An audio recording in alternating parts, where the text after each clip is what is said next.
I know everyone says what an incredibly talented skater Garry is and what an incredibly talented coach he is, but he is. He is one of the best on the planet, if not the best on the planet. But one of the things I think that a lot of people know is that Garry is a much better person than he is an instructor and a skater. And that says it all right there. He is just one of a kind, and we appreciate him for being Coach Garry Hebert. It's one thing for them to say you were the best. One thing to say that. Anybody can say that, okay. Exaggeration, embellishment, grandiosity. But we got video. We got video evidence that proves it. Watch.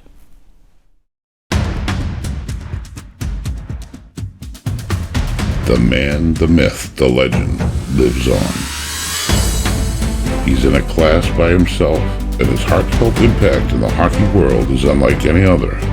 In the end, we have seen some very striking footage of world-class skating, stick handling, teaching, coaching, demonstrating, and influencing. As people often say regarding Garry's performances, if I didn't see it or hear it for myself, I wouldn't believe it. Let this documentary serve as a monument to masterful coaching.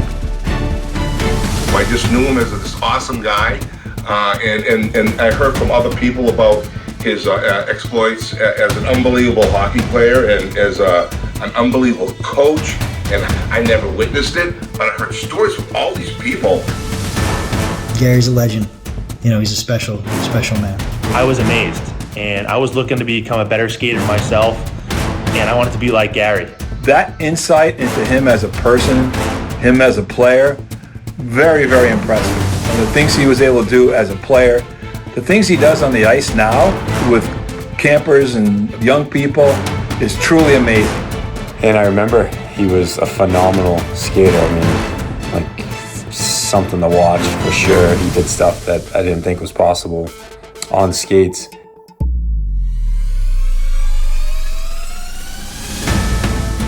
The evidence compiled in this series of video clips and remarkable footage makes it clear to all with eyes and ears, even to the few jealous dissenters, that greatness, true greatness, is rare.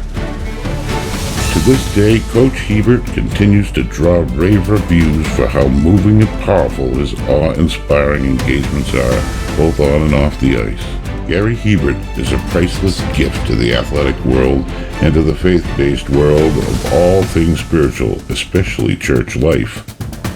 He had us take a knee to pray, to give thanks for our athletic ability, our health, for the air that we breathe, and for the ice that we're about to skate on. Just being an all-around good person, and it worked so great with my daughter that she'd come home from Garry's leadership class and she'd be telling us all and teaching us everything that she learned. And that's not just for hockey people, that's for everyone.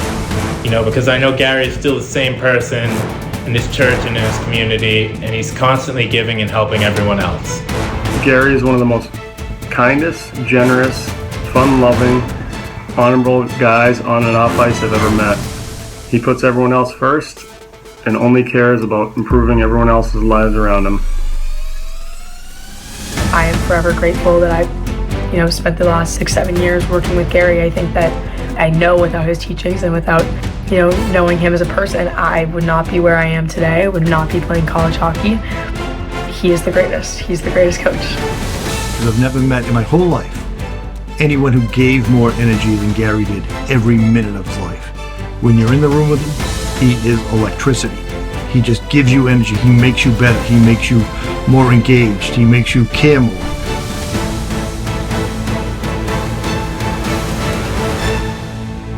I think there's sometimes in life where you meet people and the thought crosses your mind, has this guy ever had a bad day in his life?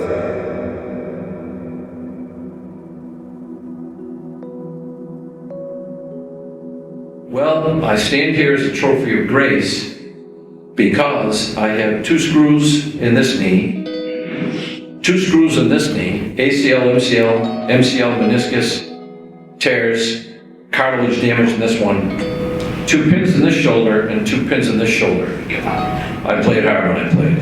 This is a rotator cuff, totally torn off the bone, rotator cuff, a zipper down my chest, 13 hours on the table, went back again, he healed me again. Most serious of all was a coma, right before being taken high in the draft by the Montreal Canadiens. The story of Garry's traumatic brain injury is unbelievable and would serve as a foreshadowing of future God incidences, which would leave doctors baffled.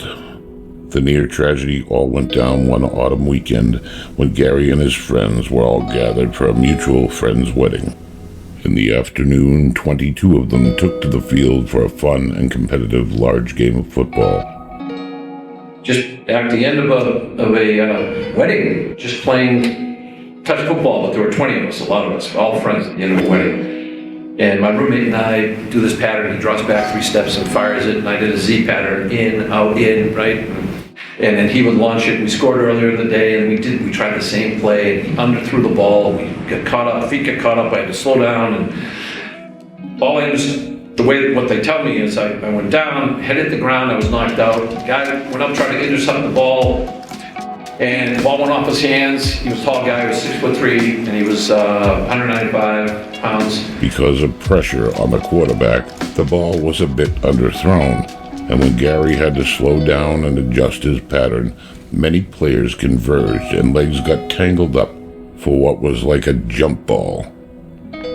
Somehow, Garry was chop-blocked in midair and landed on his head in such a way that he was knocked unconscious.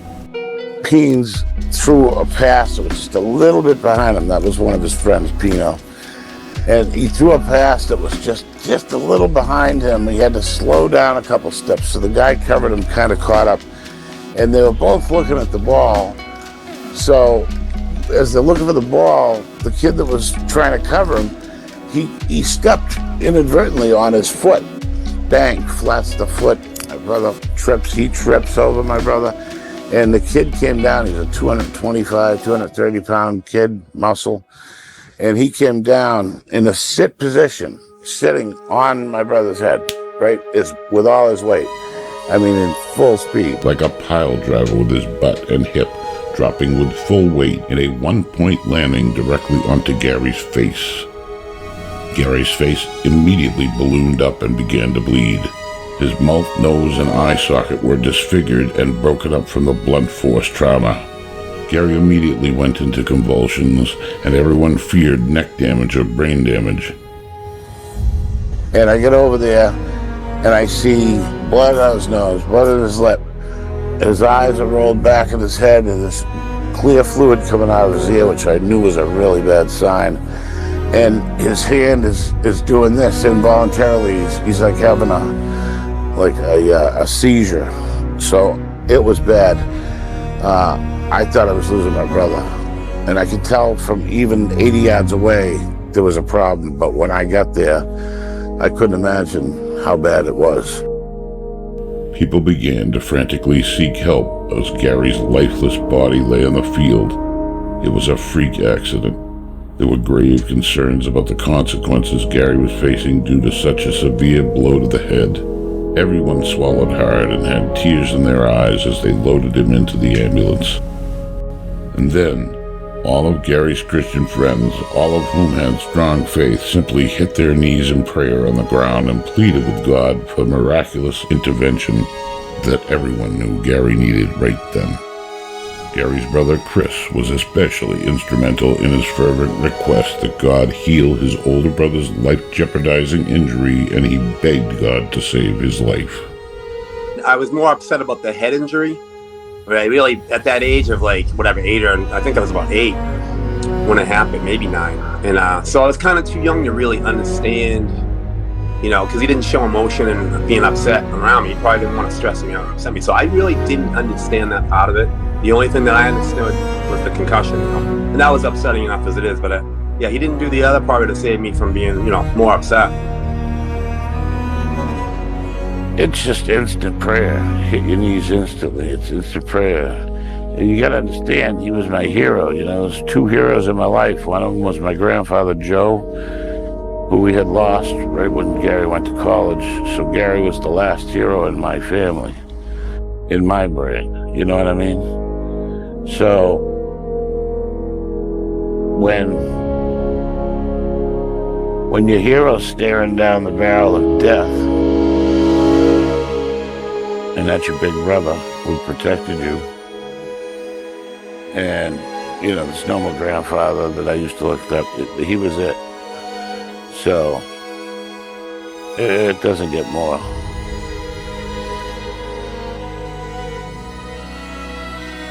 It doesn't get more shattering than that, you know? If you're gonna beg for anything in life, that's when you beg.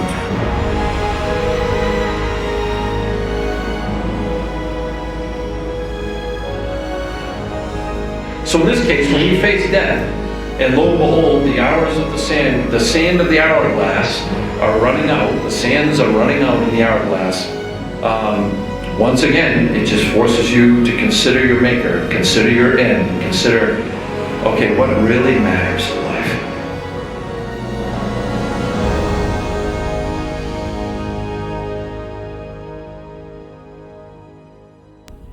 While in the hospital, Garry came out of the coma in dramatic fashion. He was given a vision of the word Jesus, with each letter appearing in flames. Garry regained consciousness all at once when he saw these letters and Jesus himself in this most unforgettable vision. The doctors were shocked when they discovered that the results of more x-rays revealed that all the multiple fractures of Garry's cheekbone and facial blunt force trauma fractures had completely disappeared from the previous day's x-rays. Garry had been healed from his brush with death, and the doctors were astonished, speechless, and dismayed, claiming that there was no scientific explanation for such a healing. It was near-death experience. I should have died, and I didn't. Garry was forced to take a year off to heal his brain, and was told he would never play again, and that he was lucky to be alive. And I woke up, and the doctor's nurse was screaming around. He said, he's awake, my God, he's awake. And I said, well, this is what I see. And he said, do you know your name? And then I remembered my name, and I remembered who I was. They re-x-rayed my face. The multiple fractures of the cheekbone were all gone, and I was healed. But the lingering effects were still the hematomas in my brain. Like when a boxer gets hit from the front, you know, the brain jostles forward to the jagged edges of your features, makes little pinpricks and little hematomas and blood clots start going, and that's why you saw Muhammad Ali. He would take a beating, he was tough. And you can see the Parkinson's resulting at the end, which they keep an eye on with me. I have CTE, all the head injuries and everything else. So when Jesus appeared, and that happened, and my face was healed, I still had lingering effects. You know, he was my, my biggest, he was a big inspiration because, you know, growing up in hockey, like my dad did, he had a certain, type of mentality, to be a warrior, to overcome, to be strong. Clearly, Garry was cut down by injury time and time again, and simply continued to rise over and over again. Garry has a Herculean degree of fortitude. He has gone through so many injuries, and he has overcome them all and has persevered through them all. The story is, one of these times, I think they were playing in a tournament against Milton Academy, and he pops his shoulder out, and there he goes, and he gets a one-handed goal, and he wins this Coleman Award, and that's a huge thing in the hockey world. So I go on, to Thayer Academy, and towards the end of our career at Thayer, we hear that he gets hurt multiple times, blowing knees out, blowing shoulders out, and concussions. And so I lose track of his name for a while. I'm off to college type of thing. We don't hear anything about him, and we just assume he's done. His career's done, because who can return from ACL injury, torn complete rotator cuff, and just meniscus and total deterioration of the knee, never mind the concussions. In this year off from college, Garry would be blessed to meet the love of his life, Michelle, at, of all places, church.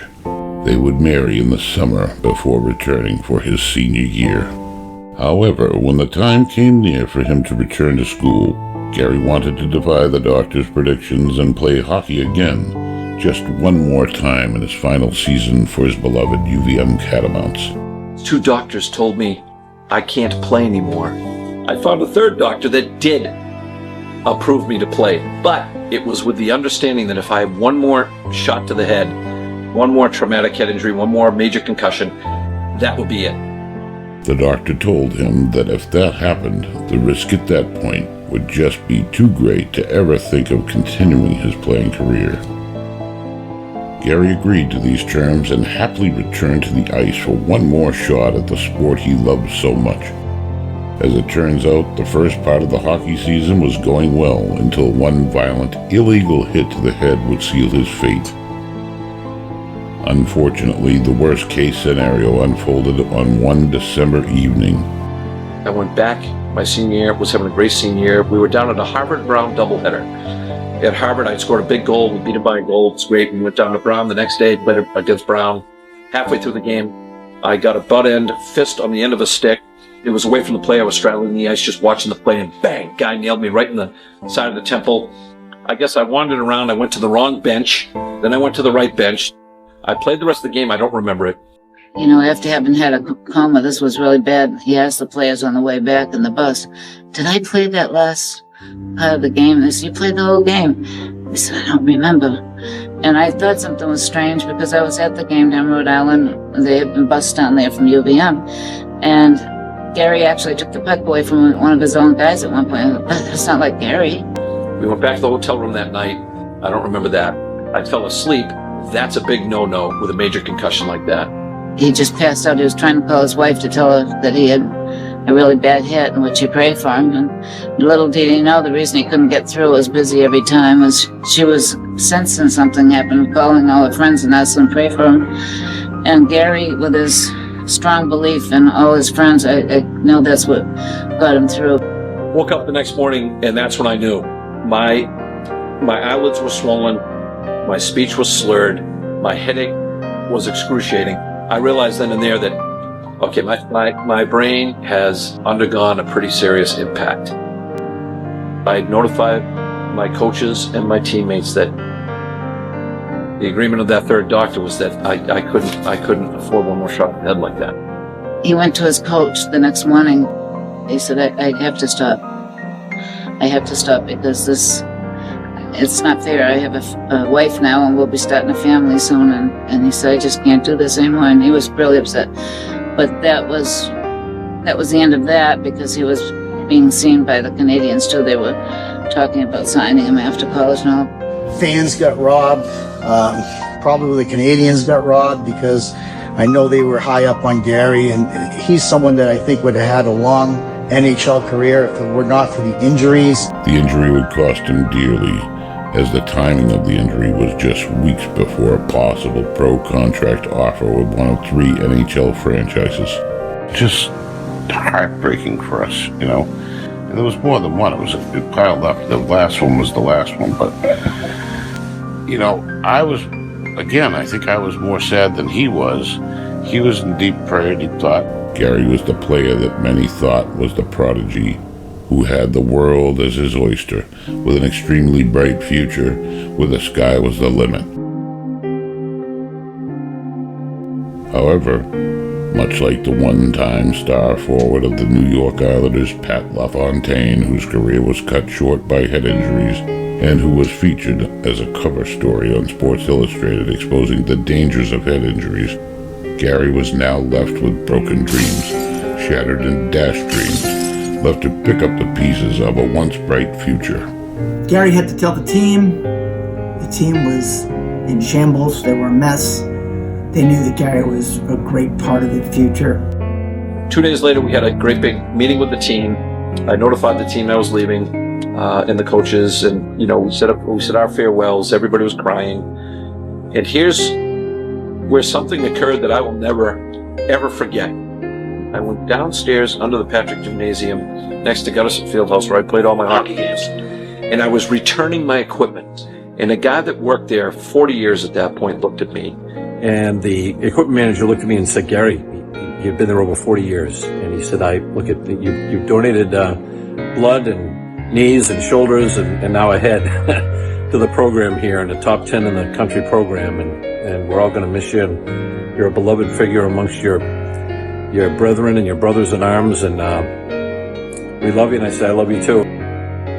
Garry went down to the trainer's room. He was telling his trainer. And the trainer had this forlorn look on his face. Garry said, "What's up?" Geez, Garry, I am so sorry. I don't know how to say the next thing I need to tell you. I said, what's that? What's the matter? And he looked at me, he reached up and he grabbed a brand new pair of hockey skates and he said, "Your new skates just came in." And I just started walking thinking, God, what? New skates? At a time when I'm ending this career and giving it a funeral, it was seemingly nonsensical. Boy, Lord, you have quite a sense of humor. He remembers walking out of the gym with a severe headache, pausing to almost throw up while carrying his new skates. As bitter as that pill was to swallow, it was the least of Garry's problems. As the only married man on the team at the time, this devastating injury would prove to be a tremendous setback that would be difficult to overcome in a whole new grievous sort of way. Garry will never forget how he had been left in a broken state with his new bride Michelle after less than a year of marriage, when he battled that severely damaged brain. And I had swollen eyelids and slurred speech and was nauseous and throwing up and dizzy, and the shades had to be drawn. I was sleeping all the time to heal my brain. It was a miserable, what would be an ensuing next 2.5 years, till my brain started healing itself substantially. It caused him to have slurred speech, blurred vision, and extreme sensitivity to light, and he found himself constantly sleeping. The shades were drawn all the time, and in darkness Garry could not watch any TV or in any way activate his brain due to the neurological disorientation and his inability to focus. He would have constant, unbearable migraine headaches, along with the dizziness that comes with them. Garry was so dizzy that he could barely make it to the bathroom. His eyelids were constantly swollen, and sometimes even black and blue. Garry was nauseous and vomiting much of the time, and he was barely able to move. On occasion, he would even turn sheet white due to how sick he was. Garry felt like half a man, as his mental faculties had been so badly damaged.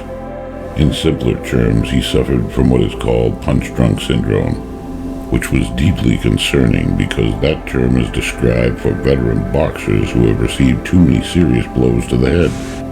This scenario is similar to the health issues that Muhammad Ali faced, which eventually caused him to retire and be confined to a wheelchair later in his life. In this case, Garry had sustained such damage in a repeated manner over the years that this violent blow to the head would finally take its destructive, career-ending toll. He and his wife were devastated. His legs were cut out from under him during battle in the sport he loved so much. His wife, Michelle, had some serious doubts as to whether she would ever get her complete husband back again, healthy, whole, and healed. She begged God for a miracle. Then, unbelievably, a miracle would occur. One day, when simply blowing his nose, of all things, a huge clump of blood clots, otherwise known as hematomas, which had formed in the brain, started to pass, exiting through the nasal passage. Lo and behold, that removed some inhibiting impediments behind the eyes, which eventually led to Garry being able to see clearly again. His vision returned to normal. His ability to think and speak more clearly without brain fog was being restored little by little. Garry considered this return to semi-normalcy as being nothing short of a gift from God. Everyone who knew Garry considered this a miracle. Garry has suffered this depth of tremendous loss due to repeated debilitating and devastating injuries, many of which take 9 months to a year to heal from. He has endured all of this with only faith in God and the prayers of a remarkably spiritual and prayerful wife, Michelle. Garry considers her to be a saint whose prayers move mountains. He got through it all because of his faith, along with the angels who often carried him supernaturally. Although he thought he had tragically lost his playing career, he was given a second lease on life and would make the very most of it, all for the glory of God. It became clear that one miracle after another had been made manifest in his life for this purpose. The truth of such a compelling story has at its core the immutable fact that Garry had to overcome insurmountable obstacles time and time again. It's exactly these kinds of setbacks that led Garry to one of his favorite quotes from a championship wrestler named Jim Elliott, who ended up giving his life as a charitable missionary martyr. Jim famously said, "That which is obtained too cheaply is esteemed too lightly." The translation of this profound quote has a lot of meaning to Garry because it means that when a person truly sacrifices and pays the price to fulfill a worthwhile goal, the result is a deep sense of thankfulness and fulfillment. This is why Garry embodies a cherished attitude of gratitude. Garry exemplifies this conviction, and it is one of the most poignant elements which makes him such a fiery and compelling leader. In this way, Garry has often been likened unto the inspiring Super Bowl coach Dick Vermeil, who was an inspiring and personable coach who always wore his heart on his sleeve. Your identity was wrapped around your ability to be the best skater around. And when it became clear to you that wasn't going to happen at that level anymore, did you need your faith to navigate through that? Man, it's only God can help you navigate the typical landmines that will plague a human beings in all of their weak flesh, a human beings striving forward. So yes, the short answer is you better believe it, because it wasn't just one injury. My wife was there to pick up the pieces. What makes this story such a compelling human interest story harkens back to NCAA basketball coach Jim Valvano, whose famous quote in his ESPN Coach of the Year speech boldly implored us all, "Don't give up. Don't ever give up."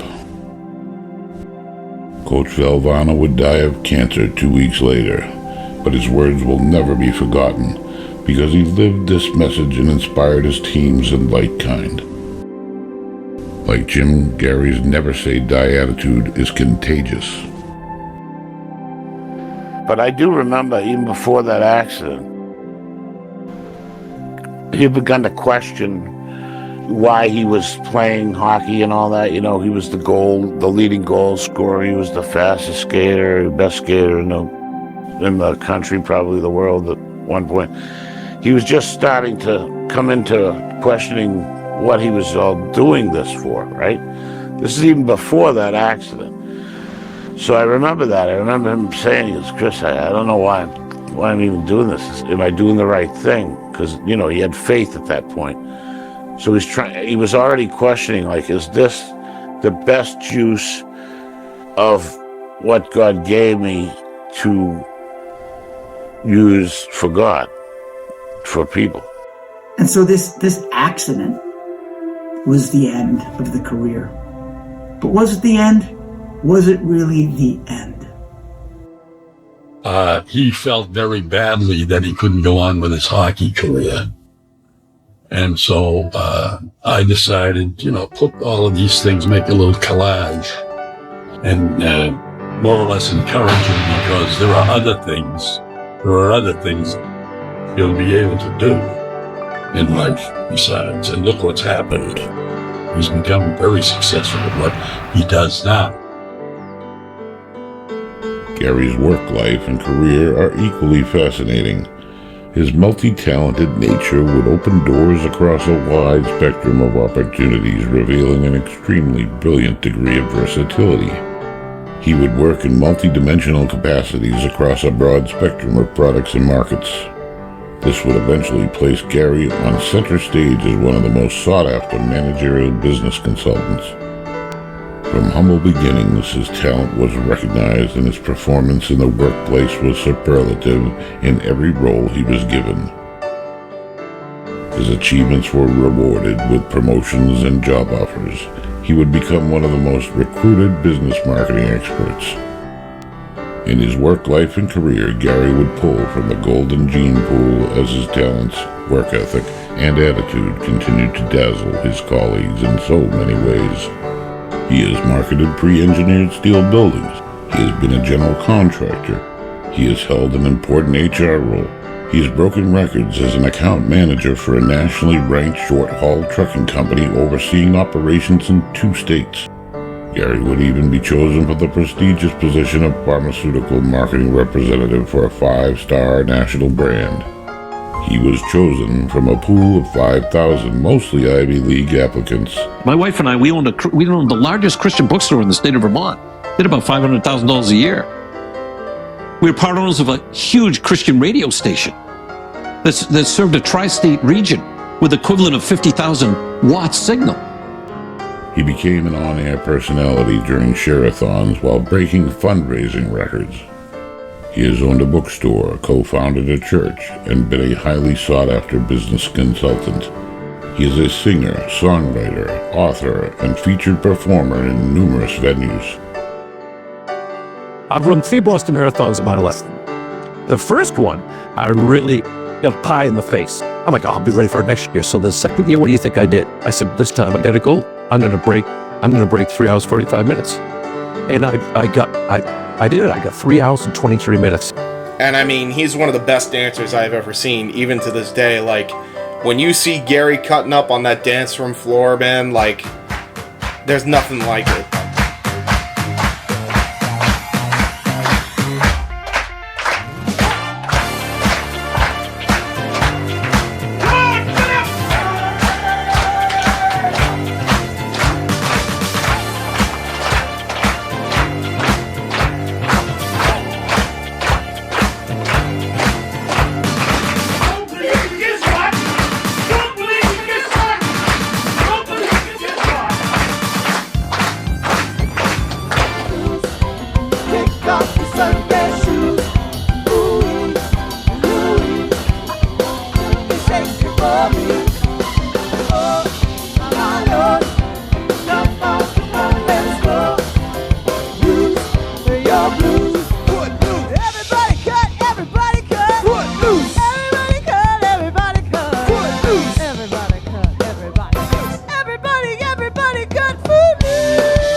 But above all, one of his best traits as far as like entertaining an audience is his singing.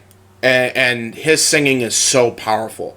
And it's so much so that one of the producers and executive producers of The Voice said, hey, you have what it takes to get a recording contract. America would love you. But Garry never sang for those reasons, you know? He sang for the glory of God, but that just goes to show how good of a singer he was and how many people revered him as such a great singer.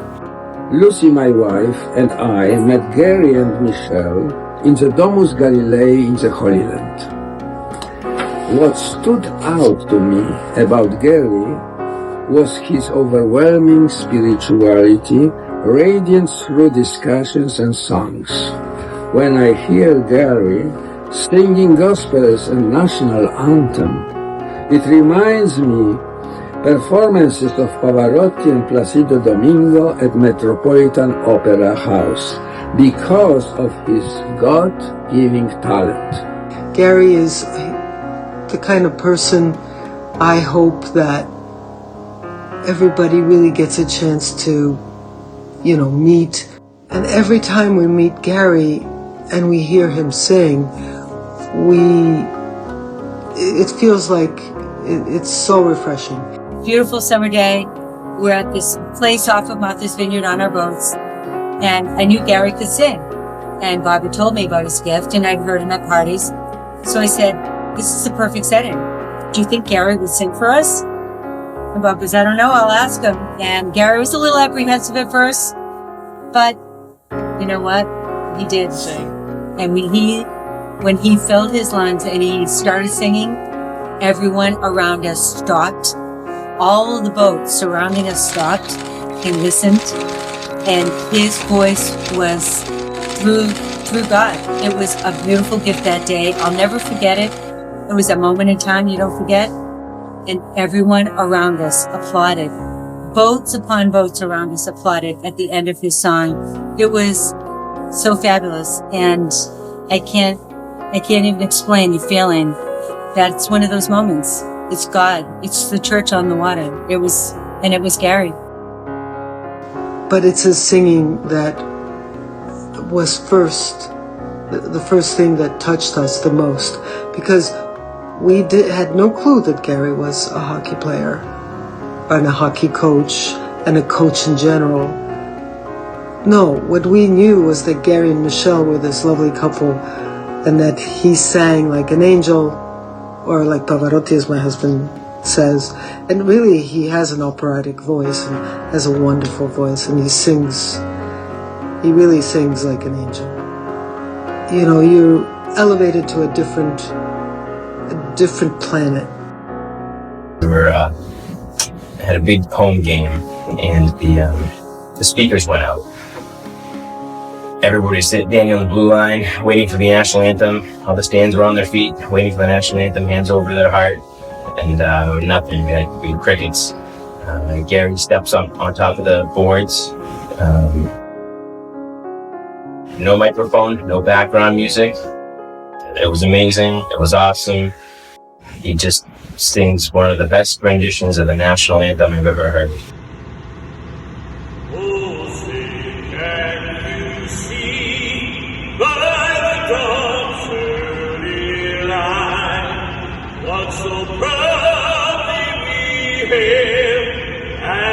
Twilight's last gleaming, whose broad stripes and bright stars will the perilous fight.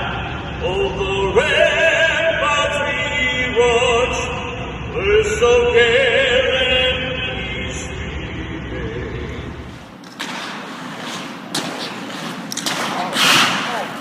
God bless America, land that I love. Stand beside her and guide her through the night with the light from above. I offer you all the body and the blood, the soul and divinity of your dearly beloved Son. And he bore with every step the scorn of those who cried out for his death.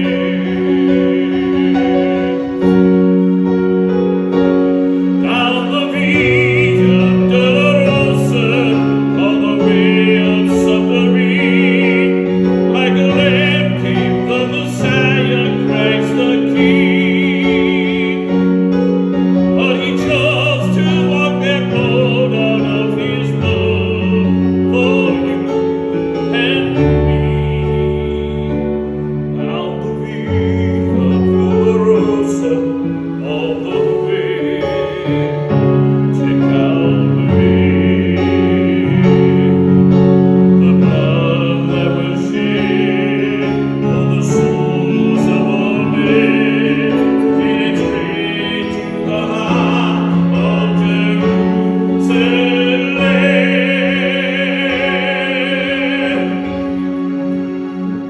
Down the Via Dolorosa, all the way of suffering, like a lamb came the Messiah, Christ the King. You raise me up till I can stand on mountains.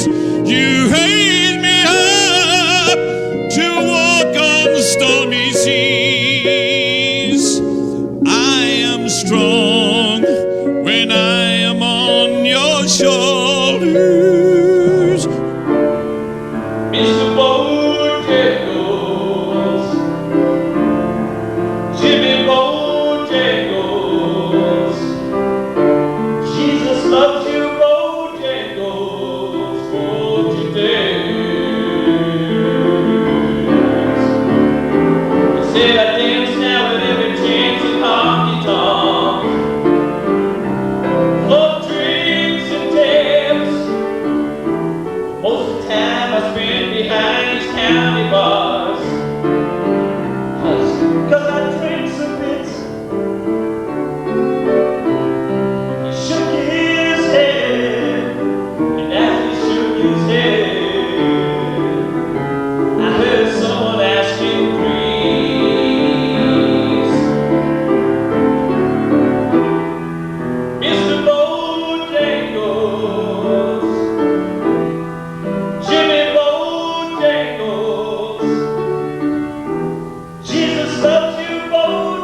Ghost, won't you dance?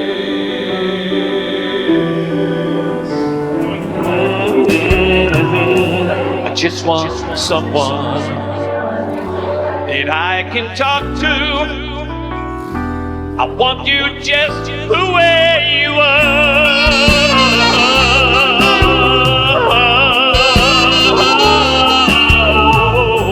We love you, Tori and Tom. You guys are the best. What a blessing. A nice round of applause for Garry, ladies and gentlemen. Once again, the phrase, everything Garry touched seems to turn to gold, was not a lie. Even with all these accomplishments, though, Garry felt something was missing. Harkening back to the early days, it is important to note that the genesis of what would become a world-class career in coaching occurred when Garry's brother-in-law, Michael Hyder, recognized a special gift in Garry as a coach, speaker, and singer. Michael urged him to consider a different career path that may be more suited to Garry's God-given talents. One day, Michael left a copy of an article he had read about the famous faith-based legendary football coach of Notre Dame, Lou Holtz. Michael left a sticky note attached to the article stating that he thought that Lou Holtz's story reminded him of Garry, and that Garry should prayerfully consider God's call to fruitful service in that field. Michael thought it was self-evident that Garry was an absolute natural as a coach and motivator. Michael knew that the sentiments regarding Garry's obvious gifts were echoing the observations of many people who had seen Garry's talents in action. In this article, Lou Holtz describes the sad, gnawing feeling of being a fish out of water while he was working in different jobs and capacities at different companies. He just never felt at home or at peace until he got rightly fitted into coaching. He finally felt like he was in his element. The torch was lit and the rest is history. To this day, Garry is forever grateful to his brother-in-law's wise advice at such a pivotal point in his life. And about a year and a half later, I was invited to be assistant coach at a local high school when I was finishing my degree. I said, yeah, I'd love to do it. Garry got an offer. He's still in college, and he was being offered an assistant coaching job at a high school up in Vermont. And I reached up to get something to skate with, and I remembered right in that moment, ding! Oh my gosh, there they are, the brand new skates that I have never skated in, that God gave to me on what I thought, humanly speaking, was the final day, the final curtain of my career. Actually, in God's eyes, became a new beginning. And he felt it was a gift from God saying, hey, Garry, here's the new direction you're going to take. Garry Hebert, from what I've seen, probably the best instructor, skating instructor around. Could be the best, and that's not taken lightly. It's just, it's a gift, and you'd be more than surprised to see how much your kids can improve and get motivated and love the game. Garry meant a lot to our program. During our championship run, Garry came in, and I can remember the first day he came into one of our practices, larger than life, telling everybody he loved them, lots of smiles. His enthusiasm and his energy was infectious, but the girls were like, who is this guy? And after about 5 minutes, they loved everything he did. The kids always come off, they always want to, do more, they always want to, the way they skate full hard the whole time. Coaches love it, the coaches really enjoy it too. I feel as though I personally learned some things on how to keep a high energy practice going and making the kids, pay attention and learn, All right. This is the best group of young women hockey players ever seen, ever in the history of everness. Now the fact is, we get in a certain position on the ice, and when we get in that position, young ladies, how good are we? We are awesome! And tell us, what is the name of that position? Iron Horse. And what does the Iron Horse mean? Strong, like this. Now, what's the name of that position? Sure enough, during that championship run, we get a penalty shot awarded to us. And one of the girls goes down, and wouldn't you know, she pulls this Garry Hebert move and pops it in, and we end up winning the game 1-0 on that penalty shot. And so it was a little bit of Hebert magic. I met Garry a few years back, brought him to one of my practices for a girls' U12. We've never seen one coach command the ice like he does. He had the attention of all the players out there, and just I've never seen a coach bring so much energy to the ice as Coach Hebert does. Man of faith, so he has the kids out there doing, preaching them to be good players, good students. Sometimes the players will get more out of a week of one of Garry Hebert camps than they will have a whole season worth of practices. And when I talk about what Garry refers to as hockey with heart, I think our Youth Hockey Association has certainly adopted that philosophy at the South Shore Seahawks. And certainly with an association with many, many families, there are some families that are simply not at the same financial status as others. And we've provided assistance to these families so that their kids could enjoy the game of hockey for all the benefits that we all know and love, both developmentally, athletically, socially. Listen, watch, learn, be confident, and have faith. Those are the answers I was brought to. Yet, I only now am really learning how truly important those 5 things are. Garry taught me on the ice, but truly, he was teaching not only hockey skills, but life skills. And I think that it's great too that he goes above and beyond for all his players. He's always looking for new skating opportunities that, help players get the repetition that they need. Off the ice, he's always very supportive. He's always, reaching out to players, whether they're injured or just need a little extra support. It really helps everyone, and I really appreciate everything that he's done for me and everyone else. And he's so funny and loving that he's really one of those guys where, you might never meet him in life again.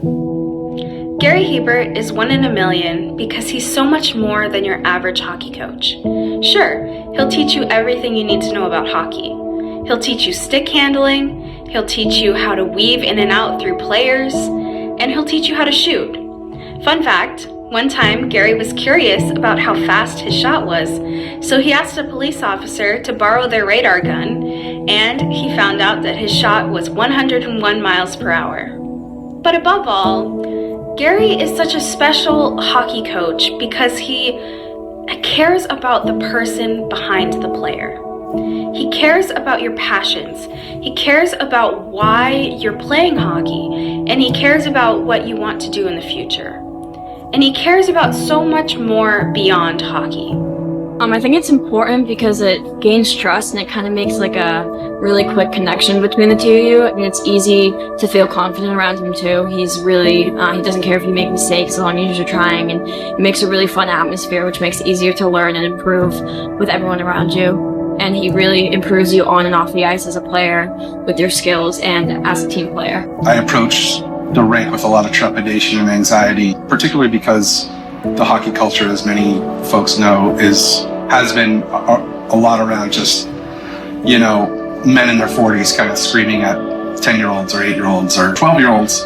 If you have a certain kind of personality, that kind of screaming is really, really terrifying for kids of a certain age. Garry is kind of the anti-screamer. He has a ton of energy, but what he's really doing is kind of showing you how excited he is about skating and being on the ice. And that passion just comes through so quickly. He's able to unlock your edges, how close you are to the ice, the way that you bend your knees, your stride, your explosiveness, your elusiveness, I think is a huge piece of it. One of my favorite memories of Garry is I remember sitting on the bench at one of these mornings during a quick break having water, and I was upset with myself. I think maybe I was even crying. I must have been 12 or something about not being able to do a drill. And I remember Garry came over and gave me a stern talk. When I think of Garry, I always think of a smile, right? But in this moment, I remember Garry came over and spoke to me very sternly. And I remember he gave me a little pep talk and saying, let's get up and get back out there. And I can't put into words to give honor to that memory, but I just remember the way he motivated me. which to me, that's the key of a great leader. And the way he motivated me in such a genuine, authentic way lit a fire under my rear end. And I remember he said, it's quit being so pouty, let's get back out there. And I did. And it's something that I hold that little micro memory to myself always. He's such a unique coach in how he connects with players and just his communication throughout the session. I think his impact on me as a coach has been long-standing. I think it's helped me understand how I want to approach different players, and I think he's truly one of a kind in his craft, and can't thank him enough for all that he's helped me with growing as a player, and I definitely wouldn't be here without working with him. I met Garry this past summer when I skated with him in his skills clinics. My first impression of Garry was that he's just a character. He's always joking around, always having fun, and you can tell that he's really happy and always super grateful to be on the ice. I think what makes Garry's coaching so special is that he realizes that outside of hockey, every player is also a person, and he really focuses on trying to also make us better people. The biggest thing that I took out of working with Garry was that you can change your mindset and achieve your goals. My daughter had just finished a game and was in the locker room, and I was hanging out waiting for her, and I saw this guy on the rink working one-to-one with an older kid, maybe college level, and I was just drawn in to watch what was happening. I could see right before my very eyes that change was happening. There was this dynamic on the ice like nothing I'd ever seen. And I knew that I had to find out who that was. So I looked real close and I saw on his jersey, Garry Hebert. I went home and did a little research and said, I gotta see if I can get this guy to work with my daughter. And what we had was a kid whose confidence was kind of in the gutter, who really needed a lot of fine tuning. She was big and she was fast, and she was a train wreck if she was going to hit one of those kids. And I said, I need someone to help me reel her in. And Garry said, I think I want to hear more. So he spent an hour with me on the phone listening to what we thought we needed for our daughter.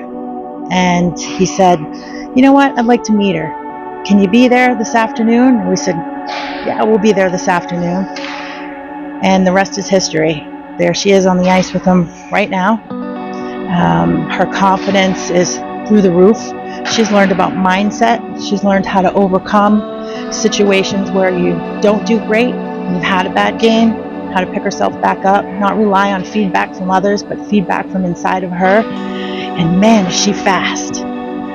Garry is just, as others say, you got to know him. And once you know him, you love him. He's just bottled up joy, bottled up positivity, and everything you would want in a coach, especially for a 12-year-old kid. She believes in herself, and we have Garry to thank for that. I've learned a lot of things from Garry and Michelle, and I wouldn't trade it for the world. It's funny how God can water just one seed that falls on fertile soil in a person's life and then alter the entire course and destiny of that person's life. Garry is so thankful for Mike's discerning encouragement at that critical stage. He would continue his life after his playing career was over, but one phone call would truly reveal the purpose of Garry's real mission in life, when he was invited as a power skating and skills development coach for an NHL franchise, the Boston Bruins, as well as their AHL farm team affiliate. Michael Connell was a friend of mine, and Michael Connell worked for the Bruins and called me and said that he had Garry Hebert was one of the guys he was getting to come help with the Bruins with skating. And he did some coaching up in Portland, Maine, I think, with their farm team up there as well. So around here, hockey's a small world, and the word was out pretty well that Garry was a real good skating coach and instructor. And I ran into Mike Milbury once, and I asked him about it, and he had said the same thing, that, you know, Garry was helping out in the minor league teams, and it was with the Bruins organization helping out. Garry honestly believed that it was a sign from God as to his true calling, to become an inspirational life coach and specialty leadership coach within the sport of ice hockey and beyond. Garry believes that one door closed, and God simply opened another more meaningful door when the Bruins invited him to training camp to work with the pros. This broad range of experiences would eventually lead Garry to become a premier entrepreneur. Garry would end up owning 3 different businesses, culminating with the establishment of his current business, the World Academy of Hockey, which he has built into an iconic international brand within the hockey industry. Most means 3 things. What are they? Knees, leaning, strong wide base. You can stay in that position, even when you got the puck, guys. Amen! If you fall down, so be it. Amen. You know what, fellas? Be brave, be courageous, be adventurous, and try it. A lot of these things we're doing are brand new discoveries for your feet, brand new experiences for your feet. You wipe out, that's great. We got a bunch of gamers here tonight. When you're going backwards, no toe slippage. Don't go this far, then let that toe slide. That's toe slippage, right? Remember, reach, draw that ice, suck that ice right under and extend. Reach, draw, and extend. When you're in frontwards, you extend it. You extend it. When you go backwards, reach and extend. Reach, cross, and lock. Reach, cross, and lock. That's it, that's it. How many teams have you played on? This is what I love about this group. You guys are gamers. You mean business. You're here like sponges, you're focused, you're riveted, you're playing with a game attitude. But you know what's beautiful? I see a lot of this. Whenever I see the blade of the stick tap the shin guard and the vacant hand on the helmet, right? And I hear an atta-baby. You know what that is? That's the E word. You know what the attitude has? It's the E word. And a good attitude is full of encouragement. Who would have ever guessed that God would end up granting me a second chance at a whole new athletic career that would end up lasting an incredible 34 years, unbelievable 34 years, where it brought me all over the world. Ironically, it was a door where Garry's impact could be felt through the gift of coaching, and where he could still use his skating talents and athletic abilities to reach, mentor, and mold young men and women throughout the world. An epiphany had occurred, as 10 years after his debilitating head injury left him to retire from active play, he was presented with a new pair of skates on what appeared to be his last day of ice hockey. And in miraculous form, these new skates would be worn to coach the Boston Bruins 10 years later.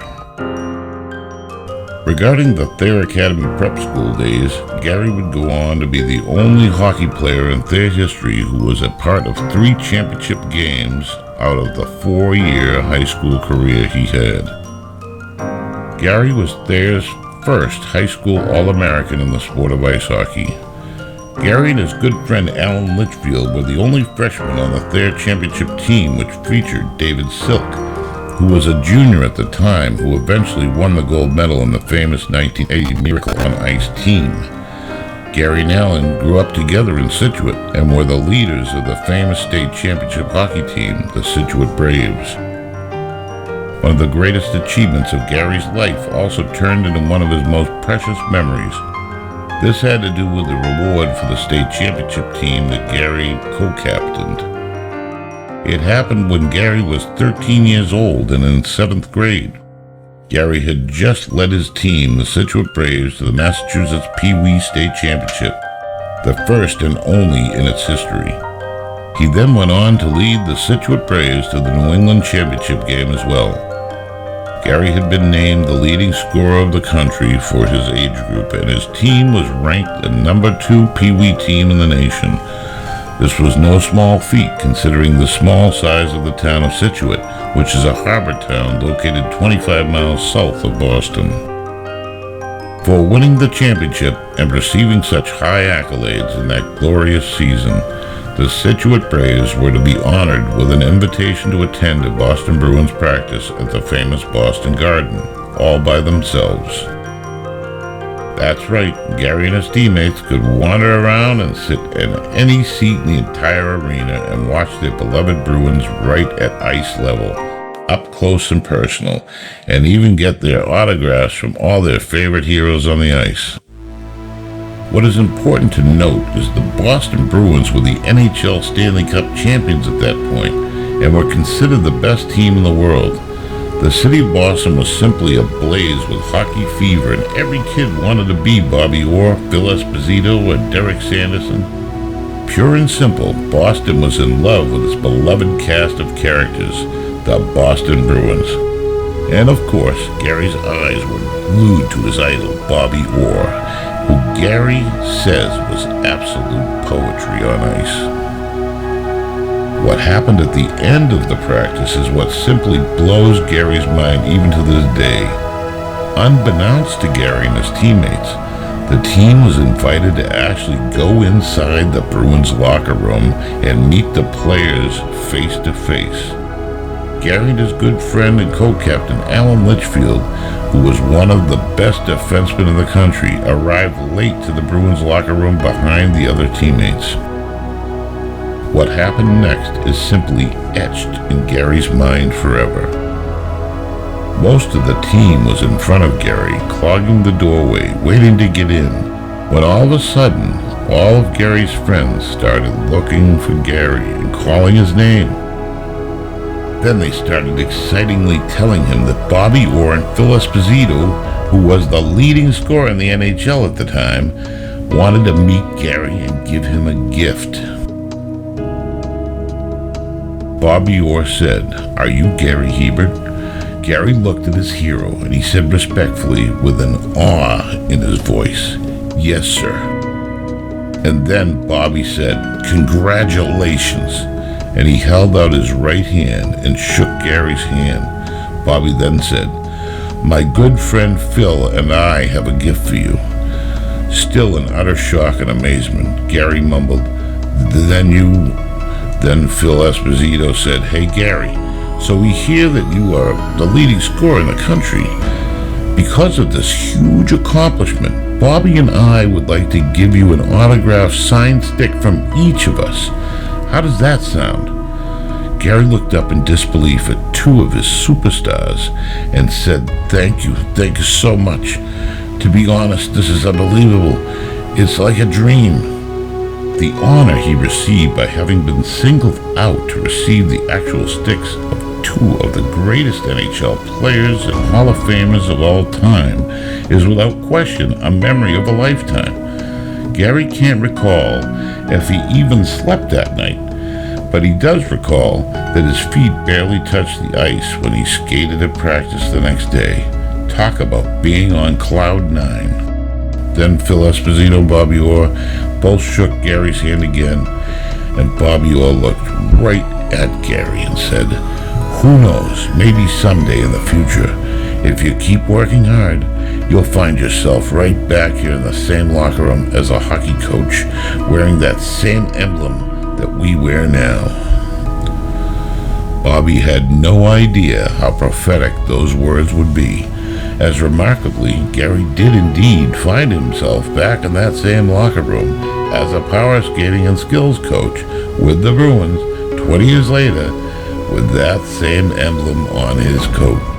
I'm impressed with his style. I'm impressed with the way that he conducts the clinics here on the ice, and I'm very, very impressed with what the method, if you understand a little bit about skating and the dynamics and what he brings to the kids. His enthusiasm really was the first thing that intrigued me, how he gets the young people here on the ice to be as enthused as he is, and he carries that through with his energy and his style that he wants to bring the kids a little more, and he really very, very truthfully gets to them. And not only does he get to them, he gets to the people who are watching them, the parents. When they get on the ice, they can try to articulate the drills, but it's so valuable to be able to demonstrate them at speed better than the players can. The legend of Garry Hebert starts with him jumping over the net when I was about 13 years old in awe, going home to tell all my friends. People in all of hockey ranks still talk about it today. When skating with Garry, I think every morning was awesome. He brought the enthusiasm. He was jumping over nets, the Iron Horse. I mean, all those little things that he brought to the ice and everyone remembers him for. He's in the same tiers, I think, with Thomas Edison, Ben Franklin. And then I got Garry Hebert. The guy invented the Iron Horse. The Iron Horse, the most legendary ready position for all fundamentals of hockey. Only a true legend can have such a beautiful thing like the Iron Horse. That's something that I'll always remember about Garry, whether he's jumping over nets or doing spinoramas or just any kind of execution. I mean, it is just absolutely lights out. He was a great technical coach of the skating stride, but most important for me, he's able to very seamlessly blend those two things together, being able to be a good skater and to bring the skill part of the game with your hands and knowing how to move a puck around and protect it. There aren't too many people out there that can blend both of those things together, and Garry certainly did that. And then you add in his hands too. I mean, I've never seen a guy stick handle the way he does. It's pretty remarkable, and it just makes you want to work that much harder to get to the level that he was at. I still work on moves and techniques that he showed me that I'll always remember. I still do it, when I play today, and I always think back to Garry. Hey Garry, I just want to take a second to congratulate you. I also love the red, white, and blue Eagle gloves and the fancy tracksuit. You always were the best looking out there on the ice with the tracksuit. So, but most importantly, your passion for the game. You're always the loudest on the ice. You seemed like you were going the hardest in the drills. One thing that always stuck out to me was how he never had any tape on his stick. Never a knob, never any tape on the blade. And it was amazing to me how well he could handle the puck and how much control he had over the puck, how good his shot was with no tape. He proved to everyone that you didn't need all the tools, all the special tools to become the top hockey player. It was all in your head, in the feet, and especially the Iron Horse. Just the other day, I was talking to Brian Boyle of the New Jersey Devils and Kevin Hayes of the New York Rangers. I asked them where they got their hands. They both admitted it was all due to Garry Hebert's coaching when they were younger. I saw the rewards. You might not see it tomorrow. If you keep doing these things, one day you're going to make a play in a game and you're going to know it was all because of hard work. It was all because of what Garry taught you. It's important to realize that. You guys are lucky to be out here with Garry. I just wanted to share how much Garry's meant to me, how important it is that you listen to this guy because he knows his stuff. So inside those boards, he's trying to make you the best player you can be. But what I see in Garry, he blends the most important thing, trying to work on the person as well. Things that transcend outside those boards, outside that rink, things that you can take with you for the rest of your life. Just an amazing, incredible skills and skating coach, so inspirational, leading off every skating session with a prayer and understanding that there's people who've had injuries in the course of hockey history that aren't able to do what they love anymore, and appreciating being on the ice and appreciating being able to be a part of a community within hockey that so many people would love to be a part of. Garry Hebert got then the great knowledge and the great hands, but more importantly, his ability to connect with people and care for them. His communication skills to me really stand out and separate him, and that's why he's one of the best. Who's one of the top skating instructors, I think, in the world. It was a pleasure to work with him, and I can consider myself lucky. Didn't know who this guy was jumping the net, teaching skating, and it ended up being Garry. Really good skating coach, edges, does an unbelievable job. He's been in the business almost as long as I have, if not longer. This will be my 30th year coaching, and Gary's been there every step, and we bump into each other at the rink a ton of times. And I get to watch him, instruct other students moving on in skating, and he's instructed a lot of the South Shore's top talent in skating. And his power skiing lessons at Pilgrim Arena at 6 a.m. to 7 a.m. My dad driving me and knowing it was going to be not just a important part of my career and what Gary's done, and for not just me, but for all the athletes in Massachusetts and hockey players on and off the ice. Has been very influential. I've worked with a lot of great people all over the place, all over the world at my time at MIT, all brilliant people in their own way, experts in the field of medicine, technology, cities, the future of the world. And my encounter with Garry as a coach, as a mentor, as an advisor, brilliant across the board. Mitchell, right here, end it here, end it here. You got it, you got it. Yeah! Right here, Mitchell. Right here.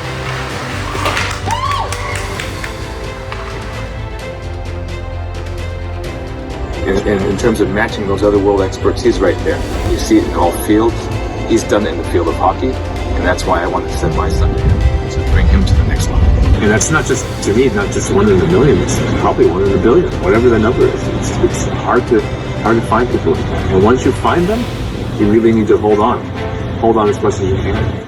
I first remembered seeing Garry when my brother attended one of his camps. My brother was 5 years older than me, so I wasn't old enough yet to attend, but from what I can recall, the practices and the skates were full of energy and optimism and positivity. And I can also distinctly remember just him calling out Iron Horse and then everyone kind of snap into that position. So when I came of age to finally attend one of his camps, I was really excited to do so. That was a long time ago, but I still have fond memories of that and being able to do the Iron Horse myself. I look back on those times with fond memories. I'd like to take this opportunity to congratulate Garry Hebert on a fantastic career, both on the ice and off the ice. He's a stalwart in New England, working with kids right on through to NHL players, helping them perfect their hockey skills and skating. I was blown away.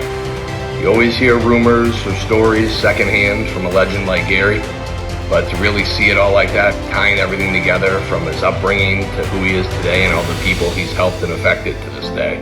And he sure isn't done. That's the craziest part. A true pioneer. I'd say he's the Lee Corso of hockey. What's interesting now is my son's skating with Garry Hebert, and I'm watching how he works with Maxwell to make him a better hockey player, teaching him all the sophisticated aspects that perhaps not a lot of people think of. Kind of reminds me of my dad. My dad always had a word of wisdom, and he always made it so that every time I stepped on the ice, it was a challenge, it was a chore, but it was my way to great success. Garry Hebert is almost 100% walking in my dad's shoes, teaching my son Maxwell and others how to be the best player that they can be. He was the Boston Bruins skating coach under Rick Bowness and E.J. McGuire. He's gone on to be a championship coach at both high school and junior levels, and eventually he became an associate head coach and won an NCAA championship in college. Are you kidding me? All of this, it's so much to say and almost does sound unbelievable, but it's true. Garry Hebert was known for his epic locker room speeches where he was able to change the tide of a game in between periods with passionate speeches that he made to the team. He was able to dissect what was happening in the game and turn it into words so we could all understand what we had to do in an upcoming period. Know the kind of mountains you have climbed to get to the point where you are after 5 hockey games. Am I right or wrong? Do you know what it took to get here?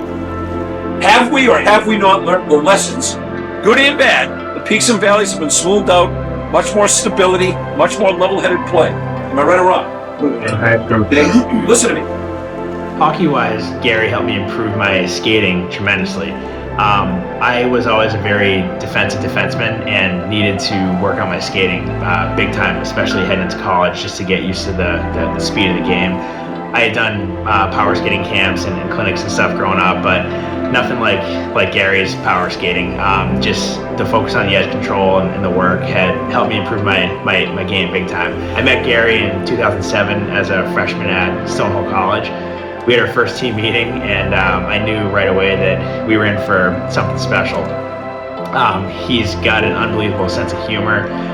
Just kind of makes it fun to be part of it. I was a coach at Stonehill. That's how I got to meet Gary. He was after me. He was an associate coach and a head coach, and one heck of a coach. When he was at Stonehill, he ended up winning 2 NCAA championships, one as an associate coach, one as a head coach. And one of the things I love most about Gary, he wears his faith on his sleeve. He's a person of deep faith, and he's unapologetic about it, which is refreshing in today's day and age. When Gary won the championships, in the post-game celebration pictures, you can see Gary holding his rosary beads in the pitches. I was fortunate to play for Coach Hebert for 3 years at Stonehill, and then in my last year I had the chance to join him as a student coach, or a student assistant coach my senior year due to a medical condition that, unfortunately ended my hockey career. And I always really looked up to Gary, but really during that last year of college, that period of my life was really something that stuck with me, and it's going to be something I'll always remember because, next to my family, Coach Hebert was right there beside me in the hospital. That really meant a lot to us. So when I was involved with youth hockey, I was on the board, the skills director. I would always lure Gary down to do a few clinics for us. And when the kids learned that he was coming, they were all so excited. We'd put a sign-up sheet, and that sign-up sheet would get filled faster than the Boston Garden of a Game 7 Stanley Cup final. It was just amazing how many people wanted to be on the ice when Gary was teaching them. Gary would go out on the ice, and there'd probably be 75, 80 kids out there with some coaches, but Gary didn't need the assistance of the coaches. He had the kids' undivided attention, and they followed him like the Pied Piper, and they had so much fun on the ice. In fact, they were learning, and they didn't even realize they were learning because they loved being out there, because the drills, the way he taught the kids, the way he instructed them, just second to none. I was fortunate enough to have a lot of exposure to Garry Hebert, Coach Hebert, from the time I was about 8 years old to the time I was about 28 years old. Gary was instrumental in all of those courses throughout my life, both personal and business. One of the things that I feel blessed that I'm able to do is on a regular basis help my clients and the families that I work with. And I try to use those principles in my daily life with my clients every day. As my clients come in and we do wealth planning, we talk about hard situations. However, there's a lot of a psychological capacity to what I do. I attribute a lot of my success with that capacity of my business, or that section of what I do, to Garry Hebert and the years that I spent with him. I have never seen a better motivational coach, technical skater, great stick handler. I've learned so much from this guy in 7 years. I could just go on, but the bottom line is my whole hockey career has changed. Actually, I started at age 52. I'm 59 now. I've won so many things, awards and things that I never dreamed of, all because of the extra effort Gary put in with me. You know Ralph Cataldo. He got cancer. He got bladder cancer. I have never seen an individual fight with more of a sense of singleness and purpose than I have Ralph Cataldo. You saw him on the ice, what, a few months ago? He came on the ice, guys. He didn't defy our doctor's orders. He got the doctor's blessing. He came on the ice. He laced up his skates. He can hardly breathe. His lungs are folded in. He's got fluid buildup. And oh my gosh, he came and he skated. And you know what that's called? Good old-fashioned willpower. It truly felt like I was in the presence of greatness, listening to Garry Hebert in the locker room. He is world-class a world-class skating coach, and I've been very, very fortunate to have been able to skate with skating coaches all over the world and hockey coaches all over the world at the highest levels, and he truly is world-class. I remember showing up to his camps. It was always such high energy. We'd get on the ice, we'd do our prayer with him. He'd never forget to leave out the people who he prays for. He'd be like, Carly, Jenna, demonstrate, and just the confidence boost with that, especially as a young child. I liked his Donald Duck voice. The Donald Duck voice. You still do this. Oh, yes, yes. Yeah, there's a lot of core memories that we made from Garry's camps. He's one that won't easily be ever forgotten throughout our lives. All those skills he's taught us. It's pretty incredible, and I've met a lot of people in my life in the last 30 years, but I can honestly say that Garry is, I think, the best person I've met in the last 30 years. Garry has a way about him that he is all by himself out there, but there can be 25 to 30 people out there who are engaged constantly. My son, I have seen him grow leaps and bounds, not only with his skating skills, his stick handling. It's the hockey IQ that comes along with it. I feel like more comfortable on the ice with a guy that's gonna like respect you and cheer you up, opposed to a guy who's gonna put you down and yell at you for mistakes. And I knew right away that he was a guy that was gonna support me and help me do the best I can in hockey. It has made the experience all the better, with the like you want to do good for him. It's not like, hopefully the coach will notice me. He notices everything, and he'll compliment you on it. He'll never tear you down, and it really does miles for your confidence and everything. First time I met Garry, he was a really nice guy. I was skating with my cousin right before I met him, and he stopped me on the way out and just asked, hey, get a pen and paper, write down your name and your number. Next thing I knew, I was coming to like every single skills he texted me to. Been coming to Garry for almost 2 years now. Since the start, my game just taken off to another level. Pushed me over the top, helped me get my commitment, and he's probably one of the best guys in hockey I've ever had coach me. I've just improved even in just a week, and it's so much fun, and it's a great experience. He's a great, awesome guy. He's very passionate about the game of hockey and skating. He knows exactly what he's doing. He's got some unorthodox, crazy skating stuff that really makes you more comfortable on your skates and your edges, and I think he'll improve any player's game at any level. I've been with him for a long time.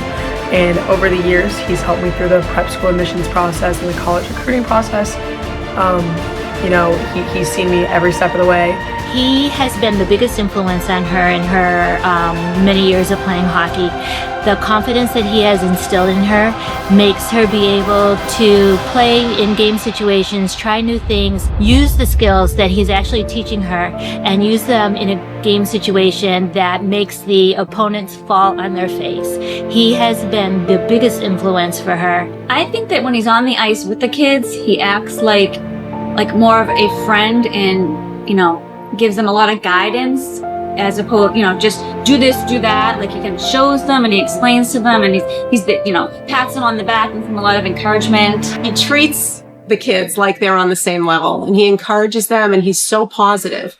And that can't be a bad thing, whether a kid is a good skater or a bad skater. They would never know, because he's always positive and he cares. And I think that just comes through. Yeah, absolutely. Worth every penny. I asked my son after the first couple of weeks of the hockey camp, what do you think about Garry? And my 14-year-old said, he's magic. And I said, wow, he's magic? And he said, yeah, he's just magic. My two boys, who were both youth hockey and high school players, they played a lot of their games at the Foxborough Sports Center. And there was always a sign for Garry Hebert Skating Academy. And killing time, and I was watching what was going on in the ice, and I'd seen Garry out there, and he was putting these 20 different hockey players through their paces. He did a terrific job. And I was really impressed because he spent time with each kid. He had everybody moving. There was no downtime, and the kids were having fun. So I approached him My son Jack was a junior hockey at the time and said, hey, Jack's coming home. Could he skate with you? He said, sure. He's one of the best coaches I've ever seen. The way his energy, his enthusiasm, the way he dealt with each kid on the ice was really impressive. And the thing I like about it more than anything else is he has a great relationship with the campers. The way he works with them, the way he talks with them, the way he encourages them is a true professional. And I'm just glad I got to talk with him in person and get to see sort of the man behind the myth. This guy will take an athlete who potentially could be one of the greatest young hockey players around, but there's other elements in his life that are missing. Garry develops not only the athlete, but the mental and the spiritual. And sometimes those other two pieces are missing, which are going to take away from the athletic part. And Garry will find that and fix that. And I've seen him do it. I'm not just saying it. It's something that he does. And I never like to talk about anything that I don't have my own experiences with. And I will tell you, I've had two sons that are devotees of Garry. They're friends of his now. They're now young men and in business. And, you know, they played at high level collegiate hockey and went on to play professionally. And everything they got from Garry was a gift. And they love Garry to this day as a friend as I am. Yeah, Gary's definitely one of the most influential characters in my life. So, Gary, what do we got going for today? Well, it's going to be another awesome day of fun, friendship, faith, and skating, and passion, and heart, and soul. Not only developing me on the ice and my skills and everything, but developing my skills as a person and just teaching people how to be good human beings at the same time as being really skilled hockey players. One thing I'll say about Garry is he makes you a better hockey player physically, mentally, emotionally, and spiritually. I think there's never a day where I get to hang out with Garry or, you know, the lucky days when I get to skate with Garry that I'm not a better person and a better hockey player for. So, Garry, thanks to you, and if anybody's evaluating a decision, I think you're foolish not to give your son or daughter the opportunity to skate with Garry. He just pulls out of all the kids, you know, from the youngest to the oldest, inexperienced to the most experienced. He gets them all going. And they've all improved since day one. Even my son, I mean, he's into it. And I watched him the first time on the ice. I watched his interaction with the kids. Blown away, floored. Like, here's a guy that's 50 years old or however old he was, dominating the ice and showing the kids how to do it. So I was absolutely wowed by this guy. My grandson is part of his class. He's been here for about 4 years, I think. And it never ceases to amaze me that no matter how much he skates with his other hockey teams, when he attends Garry's classes, you can always see the improvement in his game. There's some way in which my dad, one of the best things that my dad gave to us was his love of hockey, and I think that Garry really reinforced that, and his personal relationship with my dad, I now feel like when I'm with Garry, it's almost like, you know, being with my dad. I love that my son Sam gets to know my dad a little bit through Garry in that way, and to see them on the ice together and even to just kind of reconnect with Garry here in the last year or so has been such an incredible blessing. I think it's worth noting that Garry's gift has affected far more than his students' hockey careers. The lessons we learned about throwing off those chains, taking risks, conquering the fear of failure, those are lessons that we've been able to apply to life long after our playing careers were over.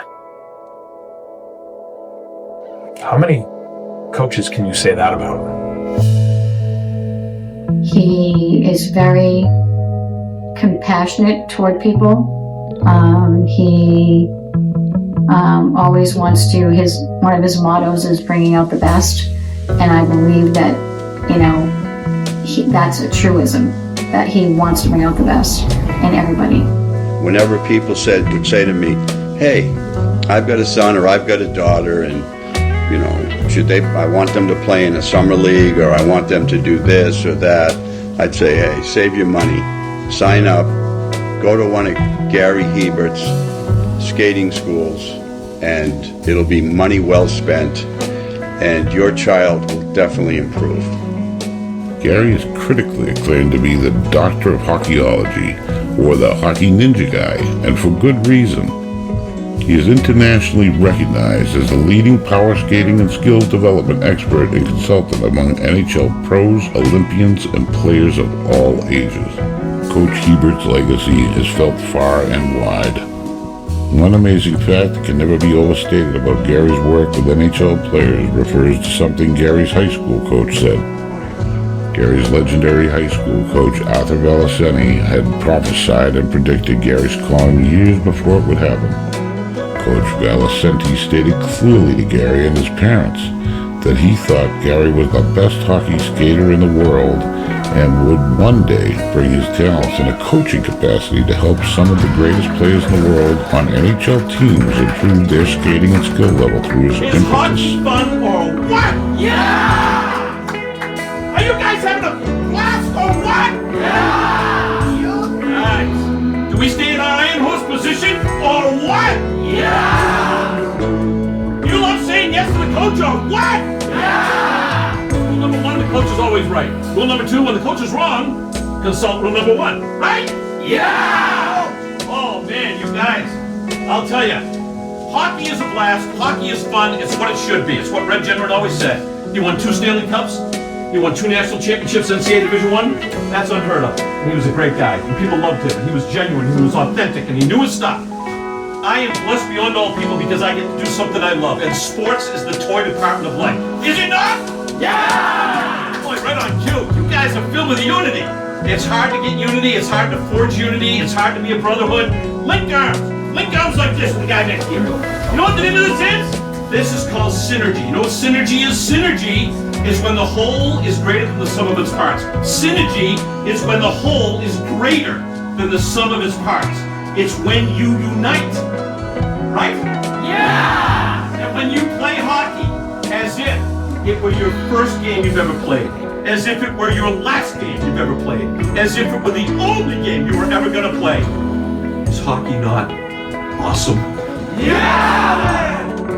It was crazy to see some of the transformations over the years where a guy would come in and he'd be like, wow, like, what is coach seeing this guy? You know, and he would have like just a skill or two and he would leave at the end of the summer a complete player, you know, physically, mentally, and hockey skill-wise. I think Coach Hebert was truly motivated by his love of life, love of people, and love of the game. He didn't care about people's backgrounds or seek to gain anything. I can always remember leaving that rink knowing as a player I got better or I had something to improve on to get better.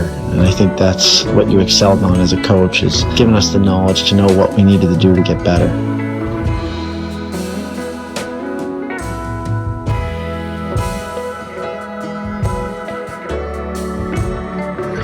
Our family's known Garry our whole lives.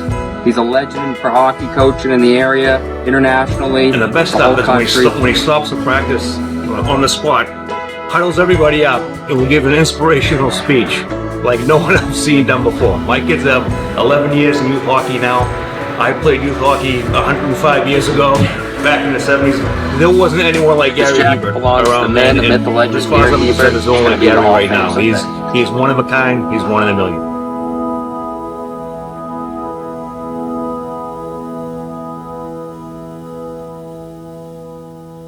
As you look back on it, and you had your career taken from you, that career, are you grateful that you now got this one as opposed to where that one might have taken you? I am, you know, I promised I wouldn't get a little emotional here. Yes, I really am. And the reason for that, I'm here now because of a documentary that was done. That started 8 years ago. A guy approached me, I said no 3 times. And then he said, look, I said, what, why? He said, we don't think you understand the degree of impact, mentorship, and reach you've had in the lives of world-class athletes. I said, well, I know they love me because they know I love them. He said, no, we think we have the makings of a very compelling human interest story. And now what they tell me is the word's coming back, it's turned in from a 1-part to a 3-part documentary. And what's interesting is the words coming back is it's powerful, it's moving, it's emotional, and it's compelling, and it's faith-based. And there are comments coming in from people that say, I had left my faith, but this guy's given me hope. So I've known Garry for a long time and feel like I can shed some unique perspective on what type of person he is, what type of hockey instructor he is, which, in my opinion, he's one of the best that there is at what he does. Garry, and the way he teaches, it's the complete opposite. At first, I didn't really know what to expect when you get out on the ice with Garry. It's certainly a kind of a different experience that I was used to. Skating with other power skating instructors around the area and other coaches around the area. Garry's approach is very unique in a good way.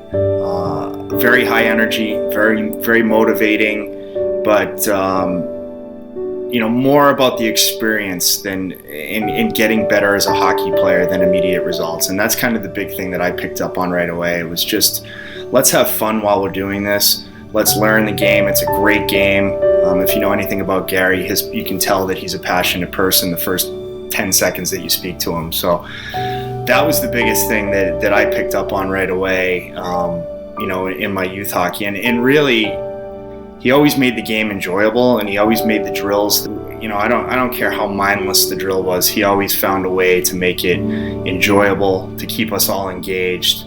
And it's a great way to learn.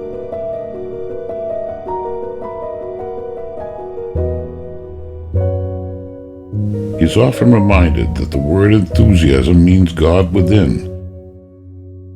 Garry's passion and predisposition to divine intervention is palpable in the formation of his players from the inside out.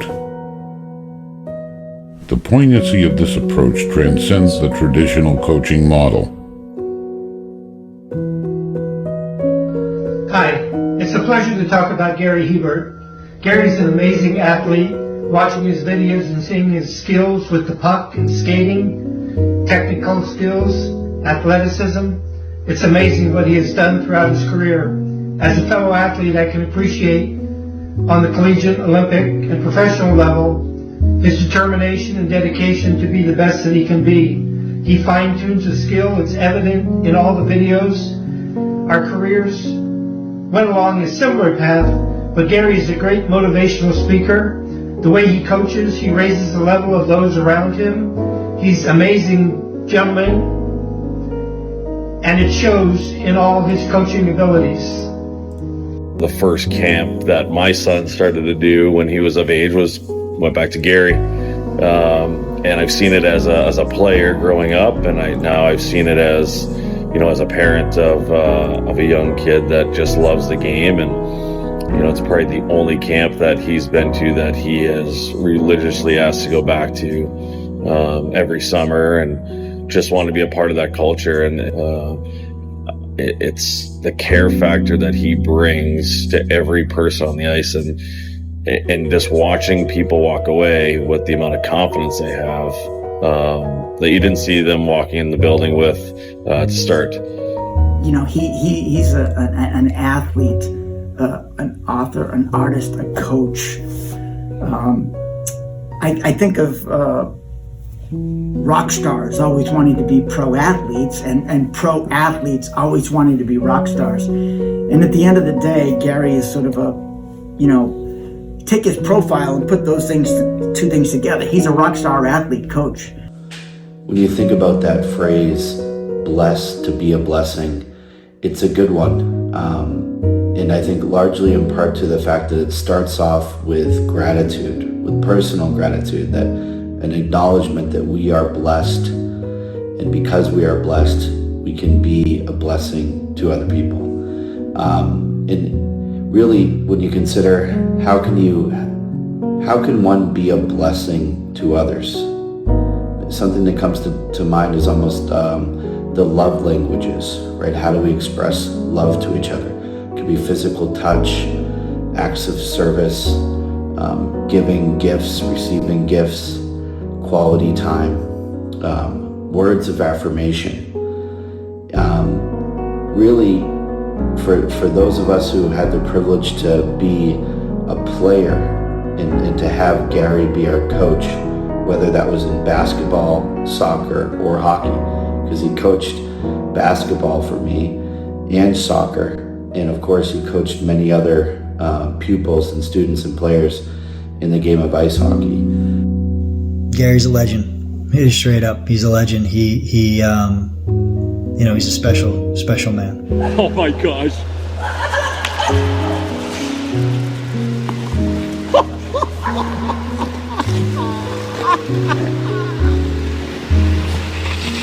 Go, Shorty, go! Look at his stride. Look at that power. You have the power. Look at him. Unbelievable. I spent my entire career telling stories. That's what I did. Stories about brands, people, companies. I don't think I ever came across a more interesting story naturally than the story of Garry Hebert. His faith, his commitment, his drive, his kindness, and his just overall persona was unlike anyone I had ever met at that time, and probably unlike anyone I've met at the age of 65. He was amazing. And I think that's what makes him so fascinating and so interesting and such a great topic for a documentary like this, because there just aren't people like him out there. They don't exist. He's 1 in 300 million, if that's how many people there are in the United States. He's that special. You will love this. If it doesn't bring a tear to your eyes, something wrong with you.